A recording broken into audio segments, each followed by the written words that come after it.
Welcome back to Robinson's Auto. Today in the shop we have this 2016 Ford F150. Beautiful truck that had a little incident with a deer and took out the front bumper.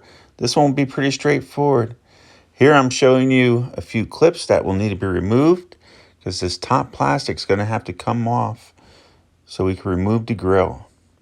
Pop them out, then it'll expose a few more clips. We're going to have to take them out. This is what retains the grill back in place. And then we have some active grill louvers that we got on plug.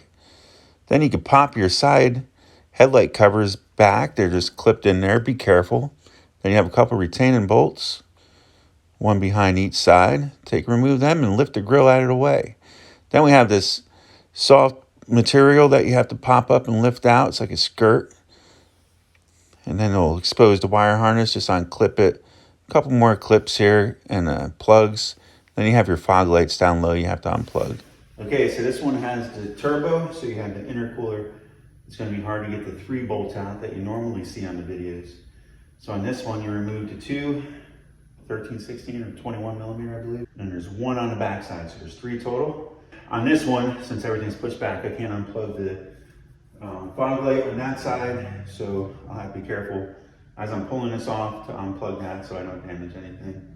So we're going to carefully slide this out.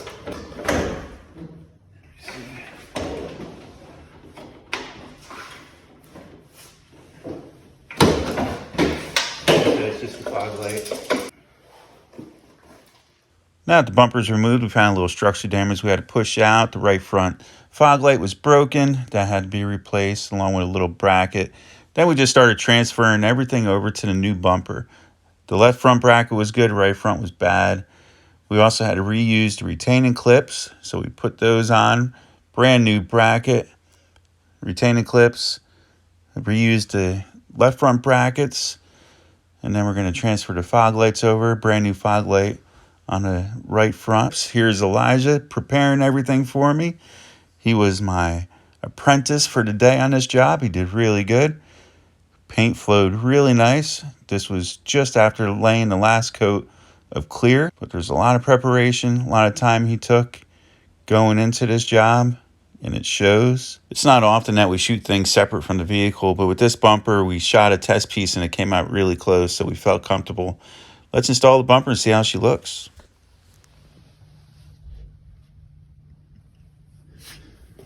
It's all pushed in.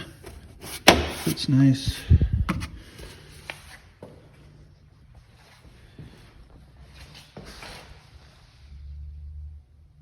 All right, time for the grill. Now with the vehicle fully assembled, it looks really sharp. You wouldn't be able to tell in person. The pictures don't do justice. The video doesn't either, but it looks really good. The colors are a really close match, and there's a lot of things that separate a bumper. So there's times where you get away with this, and in this case, I feel like it was well suited. In addition, we did some brakes on the vehicle, put some OEM pads on it and rotors, and we're good to go. Thanks for watching.